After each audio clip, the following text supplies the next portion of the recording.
নমস্কার দর্শক, সংবাদ আবির্ভাবের গুরুত্বপূর্ণ সংবাদে আপনাদের সকলকে স্বাগত। আমরা প্রত্যেক দিনের মতন আজকেও একটি বিশেষ এবং গুরুত্বপূর্ণ সংবাদ আপনাদের সামনে তুলে ধরব। দর্শক, সিবিআই কাকুর বিরুদ্ধে, মানে আপনারা সকলেই জানেন যে কালীঘাটের কাকু সুজয় কৃষ্ণের বিরুদ্ধে একটি 28 পাতার চার্জশিট জমা করেছেন সিবিআই আদালতে।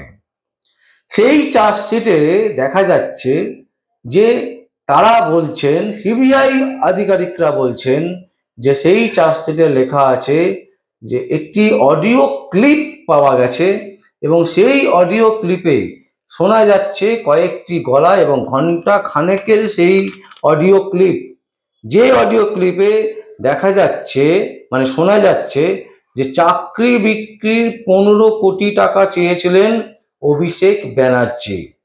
বলছে গত 21শে ফেব্রুয়ারি সুজয় কৃষ্ণের বিরুদ্ধে 28 পাতার যে চার্জশিট সিবিআই আদালতে পেশ করেছে তাতে সবার পরিচয়ের উল্লেখ থাকলেও অভিষেক ব্যানার্জির পরিচয়ের কোনো উল্লেখ নেই।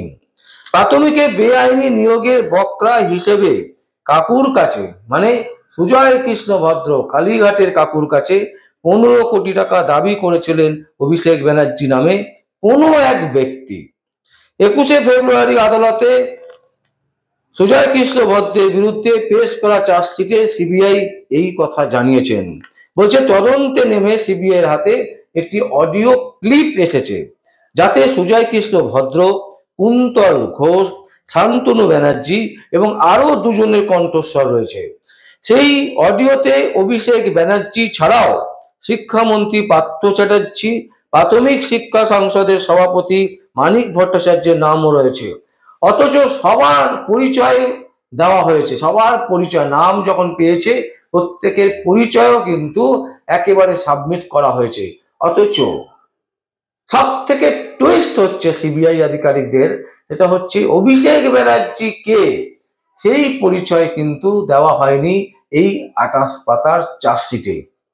এখন তাহলে প্রশ্ন হচ্ছে যে অভিষেক ব্যানার্জি কে হতে পারে?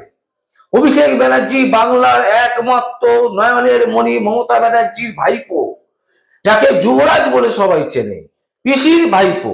তাহলে কি তিনি সেই ভাইপো নন যে ভাইপো 15 কোটি টাকা দাবি করেছেন? কে তাহলে? কেন পরিচয় গোপন করে রাখা হলো? কেন পরিচয় সিবিআই আধিকারিকরা দিতে পারলেন না? এইখানে কিন্তু নানান ধরনের প্রশ্ন উঠছে। আমাদের যেটা মনে হচ্ছে এবং বিশেষ সূত্র যেটা দাবি করছে সেটা হচ্ছে সিবিআই আধিকারিকদের সাথে অভিষেক ব্যানার্জির বড় রফা হয়েছে। সিবিআই আধিকারিকের সাথে অভিষেক ব্যানার্জির বড় রফা হয়েছে, যে কারণে তারা এই পুরো তদন্তের মোড়টাকে ঘোরাবার জন্য অভিষেক ব্যানার্জির পরিচয়টা গোপন রেখেছেন। অভিষেক ব্যানার্জির পরিচয় কিন্তু এই চার্জশিটে দেওয়া হয়নি।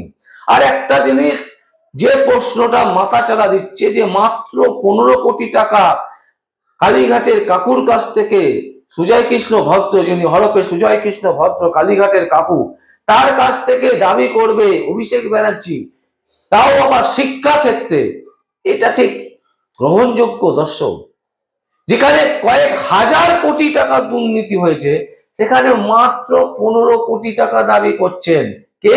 না, জনৈক অভিষেক ব্যানার্জি। কে সেই অভিষেক ব্যানার্জি? তার পরিচয় গোপন রাখা হয়েছে। অভিষেক ব্যানার্জির কোনো পরিচয় চার্জশিটে দেওয়া হয়নি। প্রশ্ন হচ্ছে কেন?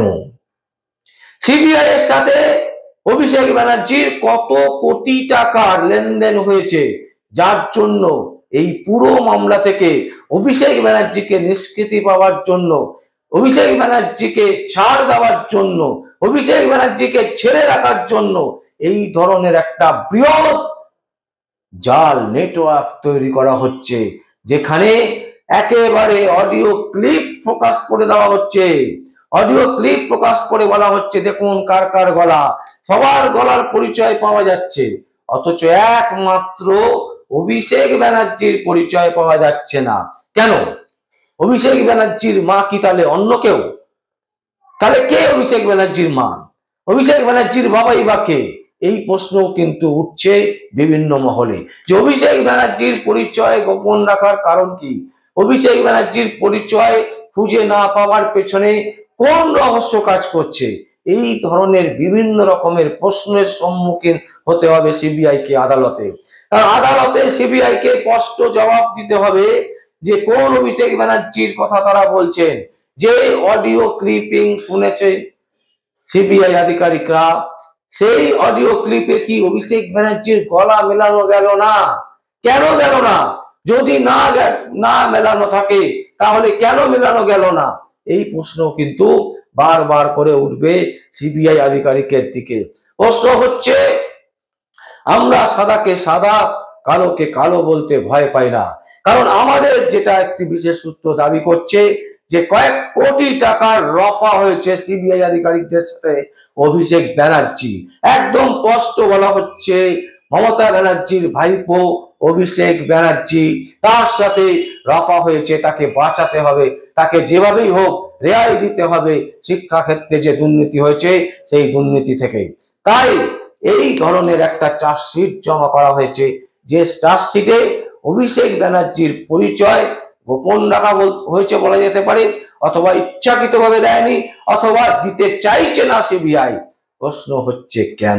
আর সব থেকে বড় কথা যেটা, যে এই যে পুরো কথোপকথনটা হয়েছে এটি একটি আলোচনা সভায়, বলা হচ্ছে সেখানে নাকি রেকর্ড করা হয়েছিল এবং সেই রেকর্ডটা ল্যাপটপে ছিল। সিবিআই আধিকারিকরা যখন তদন্তে নেমে এই অডিও ক্লিপটা তারা পায় এবং এই অডিও ক্লিপটা এই মুহূর্তে ফরেনসিক রিপোর্টে পাঠানো হয়েছে। এবং এই অডিও ক্লিপের মধ্যে যেটা পাওয়া যাচ্ছে সেটা হচ্ছে কি, কার কার বলা আছে, তদন্তে নেমে সিবিআই হাতে একটি অডিও ক্লিপ এসেছে যাতে সুজয় কৃষ্ণ ভদ্র হরপে কাকু, কুন্তল ঘোষ, শান্তনু ব্যানার্জি আরো দুজনের কণ্ঠস্বর রয়েছে। সেই অডিওতে অভিষেক ব্যানার্জি ছাড়াও শিক্ষামন্ত্রী পার্থ চ্যাটার্জি, প্রাথমিক শিক্ষা সংসদের সভাপতি মানিক ভট্টাচার্যের নাম রয়েছে। আচ্ছা দর্শক বলুন তো, কেউ একটা মিটিং করছে, গোপন মিটিং, যেখানে ঠিক করা হচ্ছে যে কাকে কাকে চাকরি দেওয়া হবে, বকলমে কারা কারা চাকরি পাবে, কাদের কাদের বেআইনিভাবে চাকরি দেওয়া হবে, কাদের কাদের কাছ থেকে কত টাকা নেওয়া হবে, সেটা অডিও করে রাখা কি সম্ভব? এবং 1 ঘন্টার উপরে সেই অডিও ক্লিপ নাকি পেয়েছে সিবিআই আধিকারিকরা এবং সেইটা নিয়ে তদন্ত চালাচ্ছে। এবং তাতে দাবি করা হচ্ছে মাত্র 15 কোটি টাকা দাবি করেছেন কে? অভিষেক ব্যানার্জি। যদিও সেই অভিষেক ব্যানার্জি মমতা ব্যানার্জির ভাইপো কিনা সেটা কিন্তু পরিষ্কার করে তার পরিচয় দেওয়া হয়নি। প্রশ্ন হচ্ছে কেন, কিসের জন্য, কোন কারণে, কোন স্বার্থে মমতা ব্যানার্জির ভাইপোকে বাঁচাতে চাইছে সিবিআই? কত টাকায় রফা হয়েছে সিবিআই আধিকারিকদের সাথে? এই প্রশ্ন কিন্তু উঠছে সাধারণ মানুষের মনের মধ্যে, সাধারণ মানুষের মনের মণিকোটায়। এমনকি বিশিষ্ট মহল, বিভিন্ন রাজনীতি গবেষকরা তারা মনে করছেন যে এটা যদি এক ধরনের বড় রফা না হয়ে থাকে তাহলে সিবিআই আধিকারিকরা এত ভুল করবে, এত বড় একটা ভুল যেখানে সবার পরিচয় দিতে পারলো আর অভিষেক ব্যানার্জির পরিচয় দিতে পারলো না। এখানেই কিন্তু টুইস্ট করার চেষ্টা করেছিলেন সিবিআই আধিকারিকরা, কিন্তু ভুলে গেছেন যে কলকাতা হাইকোর্টে এই মামলা উঠবে, এই মামলার সওয়াল জবাব হবে, এর জবাব সিবিআই আধিকারিকদেরকে দিতে হবে কোর্টে। এবং তখন সিবিআই আধিকারিকদের তারিখের পর তারিখ নেওয়া ছাড়া আর কোনো দিশা থাকবে না। কারণ অভিষেক ব্যানার্জিকে বাঁচাতে এই ধরনের কাজ হয়েছে বলে একদম স্পষ্ট বোঝা যাচ্ছে। এবং দর্শক, আমরা এই সংবাদ আপনাদের সামনে তুলে ধরলাম। যদি আপনাদের কোনো বক্তব্য থাকে, কোনো কমেন্ট থাকে, অবশ্যই আপনারা কমেন্ট বক্সে কমেন্ট করবেন। আর দেখতে থাকুন পরবর্তী সংবাদ আবির্ভাবে। আমার নাম বিশ্বজিৎ পাল, সংবাদ আবির্ভাবের জন্য।